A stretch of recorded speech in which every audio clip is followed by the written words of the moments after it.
بە بەشداری کۆمەڵێک لە هونەرمەندانی قەزای پیرانشار 8 بەرهەمی کارادەستیەکانی خانمان نمایش دەکرێت و دەبنە جێی سەرنجی ئامادەبووان. سێوەمی خولی پێشانگای گوڵان ئەو ساڵ 1402 بەڕێوە دەستێت کە بە بەشداری کۆمەڵێک لە هونەرمەندانی شاری پیرانشار و دەوروبەری بەڕێوە دەستێت کە بەخۆشیەوە زیاتر لە 8 بەرهەمی هونەرمەندان دەون پێشانگاییدا بەشدارن لە بەشی گرافیک و تەڕاحی و وێنە کێشان و کار لەسەر سۆفال و نەقاشیدا و زیاتر لە 100 کاری دیکەشمان هەیە کارەکانی دەستینەکە بە بەشداری هونەرمەندانی خانم بەڕێوە چووە و جگای خۆشحاڵژەوەیە کە زۆرینەی بەشداربووان و هونەرمەندانی ئەو پێشانگایە خانمەکان بوو. لەم پێشانگایەدا ژنان ڕۆڵی بەرچاویان هەیە لە بوارەکانی کاری دەستی و توانیویانە ببنە پاڵپشت بۆ داهاتی بنەماڵەکانیان.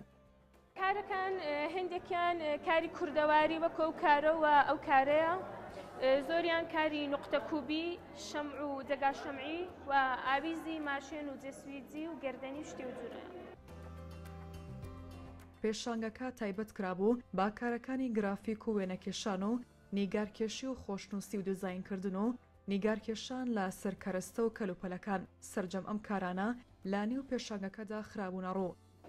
ماوەی چەند ساڵە کاری تەڕاحی و نەقاشی دەکەم لێرە لە مستەمع فەرهەنگی دەسلا هونەرجوومان هەیە، ئاموزش دەدەین بە بۆنەی هەفتەی معەلیم لە نەمایشگای ئاغای دێهنادا شیرکەتمان کردو و تقریبا 8 ئەسەری لێیە کە ئەمنیش بە چەند تکنیکان لەو نەمایشگاییدا شیرکەتم کردو. ژن لە جیاتی ئەوەی کە لە نێو ژوورێدا بێ لە نێو ماڵێدا بێ دەتوانێت بێ خۆی نیشان بدا بە کارێکی هونەری، بە کارێکی دەستی کە هونەرهای دەستی زۆرن دەتوانم بڵام ینی تاکوونێ دڵبی هەوێ هەیە کاری هونەری دەستی.